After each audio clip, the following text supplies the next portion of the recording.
पढ़ाई करते हो इसलिए मत करो कि दूसरों की अपेक्षाएं पूरी करनी है, इसलिए करो क्योंकि पढ़ना मजेदार है, इसलिए पढ़ाई करो। पढ़ाई इसलिए नहीं करो कि जब रिजल्ट आएगा तो फोन करके बताएंगे और फिर मोहल्ले में प्रसाद बटेगा। पढ़ाई इसलिए करो क्योंकि उसका अपना रस ले सको एकांत में। तुम में से कुछ लोगों ने कभी तो मजा लिया होगा, लगे हुए हो किसी इक्वेशन के साथ और वो हल हो गई और तुमने नकल नहीं करी है, तुमने किसी से पूछ नहीं लिया है, किसी कुंजी से नहीं उठा लिया है, तुमने पूरी जान का जोर लगा दिया है और बात बन गई। ये तुमने इसलिए तो नहीं किया ना कि अब घर वालों को बताना है, इसलिए तो नहीं किया। ये तो कुछ तुम्हारा निजी मामला है। उत्कृष्टता यहाँ से उठती है। जो वैज्ञानिक लेबोरेटरी में लगा होता है अपनी जिंदगी, एडिसन का सुना है ना, हजारों प्रयोग करता जा रहा है एक के बाद एक, वो इसलिए तो नहीं कर रहा था कि मम्मी को बताना है, इसलिए भी नहीं कर रहा था कि जीजा जी खुश हो जाएंगे। जो कुछ भी करो ऐसे करो, इसलिए नहीं कि किसी और को बताना है, अपने लिए। तुम आइंस्टीन को सिर्फ इतना ही जानते हो, स्पेशल और जनरल थ्योरी ऑफ रिलेटिविटी। क्या तुमको पता है कि आइंस्टीन एक बहुत अच्छे पियानो प्लेयर भी थे? जब इजराइल बना तो इजराइल का पहला प्रेसिडेंट बनने का ऑफर भी आइंस्टीन को था।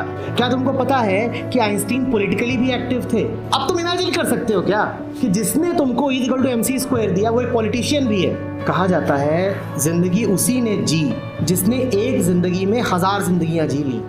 इसी को इमॉर्टैलिटी भी कहते हैं, इसी को कहते हैं अमर हो जाना। एक जिंदगी में 100 जिंदगियां जियो 70-70 साल की, तुम 7000 साल जिए। मैं दोस्त भी हूँ, मैं बाइकर भी हूँ, मैं माउंटेन क्लाइंबर भी हूँ, मैं फ्लोरिस्ट भी हूँ, मैं कुक भी हूँ, मैं साइंटिस्ट भी हूँ, मैं टेक्नोलॉजिस्ट भी हूँ और मैं सब कुछ एक साथ हूँ।